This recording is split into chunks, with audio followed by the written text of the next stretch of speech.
மாநில உறுப்பினருடைய என்று வெற்றியுடைய அறிவிப்பை கொடுத்திருக்காங்க.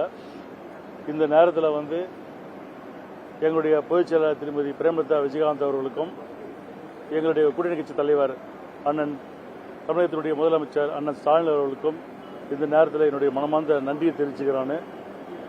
கண்டிப்பாக தமிழக மக்களுக்கு என்னால் கண்டிப்பாக என்னென்ன செய்ய முடியுமோ அனைத்தும் நம்முடைய இந்த பாராளுமன்றத்தை சென்று கண்டிப்பாக நான் பெற்றுத்தர வேண்டிய நேரத்தில் என்னுடைய உறுதிமொழியை தரேன். அந்த நேரத்தில்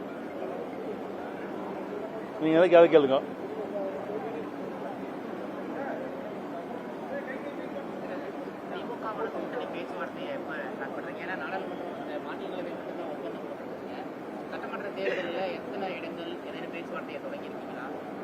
இல்லை, இப்போதான் இந்த ராஜ்யசபா எலெக்ஷன் முடிஞ்சிருக்கு. இன்னும் ஒரு ரெண்டு நாள் 3 நாளில் கண்டிப்பாக எத்தனை எண்ணிக்கை எந்தெந்த தொகுதி என்று எங்களுடைய தேமுதிக தலைமையும் திமுக தலைமையும் கண்டிப்பாக அறிவிப்பார்கள்.